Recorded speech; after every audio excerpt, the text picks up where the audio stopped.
তিন ছেলে আর তিন বউ ছিল। এই তিন বউয়ের ভিতরে ছোট বউয়ের খাবার জিনিসের উপর খুব লোভ ছিল।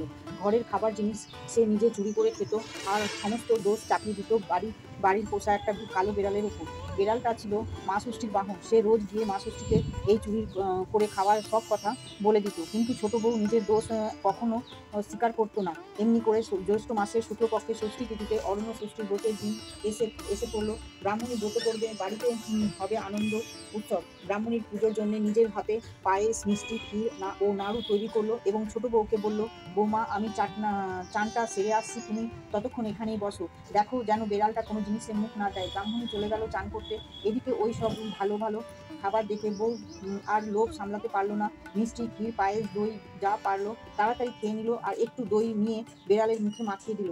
এদিকে ব্রাহ্মণী চান করে এসে দেখলে যে খাবারগুলো সব খেয়ে যেন খাবলে খাবলে খেয়ে গেছে। ব্রাহ্মণী ছোট বউকে তখন জিজ্ঞাসা করলো, ও বৌমা, পুজোর মিষ্টিগুলো কে এরকম করে খাবলে খেয়ে গেল? ছোট বউ বলল, কি জানি মা, আমি অন্যমনস্ক হয়েছিলুম। সেই সেই সময় আমার চোখে ধুলো দিয়ে বেড়ালটা সব খেয়ে নিয়েছে। ওই দেখুন না, ওর মুখে সব লেগে রয়েছে। এই বলে ছোট বউ বেড়ালটাকে বেশ দুঘাত দিয়ে দিল। শেষে ব্রাহ্মণী আবার সে নতুন করে জোগাড় করে পুজোর ব্যবস্থা করলো। একদিকে বেড়ালটা কাঁদতে কাঁদতে এদিকে বেড়ালটা কাঁদতে কাঁদতে বনে চলে গেল এবং যেখানে দেবী অরণ্য ষষ্ঠী রয়েছেন তার কাছে গিয়ে সব কথা বলে দিল। সব শুনে ষষ্ঠী দেবী বললেন, আমি সব জানি, তুই কাঁদিস নি, আমি শিগগিরই ছোট বউকে এর প্রতিফল দেব। এই ঘটনার কয়েক মাস পরে ছোট বউয়ের সন্তান সম্ভাবনা দেখা দিল এবং 10 মাস 10 দিন পরে সে ফুটফুটে সুন্দর চাঁদের মতন একটি ছেলে প্রসব করলো। ব্রাহ্মণীর নাতির মুখ দেখে খুব খুশি হলো এবং গরিবদের ডেকে খুব দান ধ্যান করতে লাগলো। এদিকে ছোট বউ তার ছেলেকে কোলের কাছে নিয়ে রাত্রিরে নিশ্চিন্তি হয়ে শুলো। কিন্তু হায়, সকালবেলা ঘুম ভাঙতে দেখলো ছেলে তার কাছে নেই। শাশুড়ি ও বউয়ের খুবই ভাবনা হলো। তারা বেশ কয়েকজন লোক নিয়ে চারদিকে খোঁজাখুঁজি করতে লাগলো, কিন্তু ছেলেকে কোথাও পাওয়া গেল না। এই রকম করে ছোট বউয়ের পর 7টি ছেলে আর 7টি মেয়ে কিন্তু মেয়ে হলো, কিন্তু সবকটাই হারিয়ে গেল। রাত্রিরে ছোট বউ ছেলে নিয়ে শুতো আর সকাল হতেই ছেলে পাওয়া যেত না।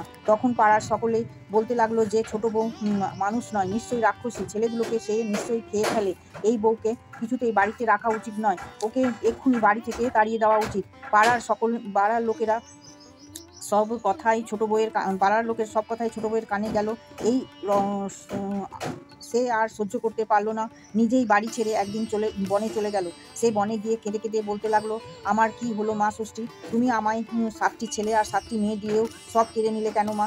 আমাকে তুমি নিয়ে নাও, আমি একদিনও বাঁচতে চাই না। ছোট বউ এইভাবে আক্ষেপ করতে দেখে মা অরণ্য ষষ্ঠী দয়া হলো। তখন তিনি এক বুড়ির রূপ ধরে তার কাছে এলেন। তিনি তাকে বললেন, এই বনে বাদারে তুমি একলা বসে কাঁদছো কেন মা? ছোট বউ তখন সমস্ত ঘটনা মা ষষ্ঠীকে খুলে বলল।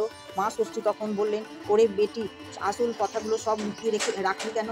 এই যে লুকিয়ে লুকিয়ে তো মাছ, দুধ, পুজোর মিষ্টি সব জিনিস নিজে খেয়ে ফেলে শাশুড়ির কাছে কালো বিড়ালটার নামে দোষ দিতিস, তাকে তোর লজ্জা হতো না? সেই কারণেই আজ তোর এই দুর্দশা হয়েছে। তখন ছোট বউ বুড়ির পায়ের ওপর আছড়ে পড়ে কাঁদতে কাঁদতে বলতে লাগলো, তুমি কে মা? কেমন করে আমার সব কথা জানলে? আমায় দয়া করো না তো, তা না হলে আমি তোমার পা ছাড়বো না। মা ষষ্ঠী ছোট বউয়ের কাতরতা দেখে বললেন, বাছা, আমি মা ষষ্ঠী, পৃথিবীর লোক যা করে আমি সব জানতে পারি। ছোট বউ তখন আবার কেঁদে বলতে লাগলো, মা, আমি খুবই অন্যায় করেছি, আমার পাপের শেষ নেই। আজ যখন দয়া করে আমায় দেখা দিয়েছো, তখন তুমি আমায় রক্ষে করো মা, তুমি যা বলবে আমি তাই করব।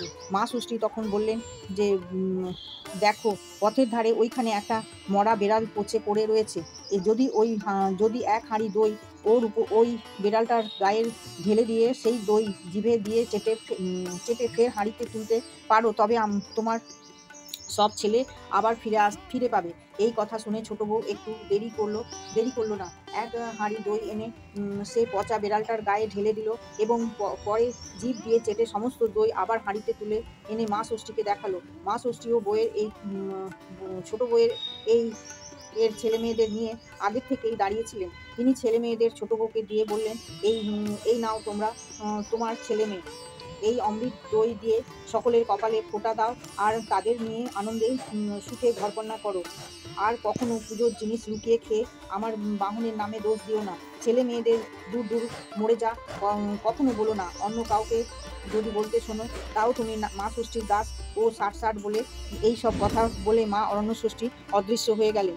ছোট বউ তখন তার সব 7 ছেলে আর 1 মেয়ে নিয়ে শ্বশুর বাড়িতে ফিরে এসে তার শাশুড়িকে প্রণাম করলে। শেষে ষষ্ঠী দেবীর সব কথা শাশুড়িকে জানালেন। ব্রাহ্মণী সব শুনে একবার একেবারে অবাক হয়ে গেলেন। এখন নাতি নাতনিকে পেয়ে তার খুব আনন্দ। ব্রাহ্মণী অল্প দিনের মধ্যেই নাতি নাতনির বিয়ে দিলেন। পরের বছর জ্যৈষ্ঠ মাসের শুক্লপক্ষের ষষ্ঠী তিথিতে খুব জাঁকজমক করে ছোট বউয়ের অরণ্য ষষ্ঠীর ব্রত করলো এবং মেয়ে জামাইকে নিয়ে জামাইয়ের কপালে দইয়ের ফোঁটা দিল। সেই থেকে মা অরণ্য ষষ্ঠীর মাহাত্ম্য কথা চারিদিকে ছড়িয়ে পড়ল। এই ব্রতকেই জামাই ষষ্ঠী বা ষষ্ঠী বাটা বলা হয়।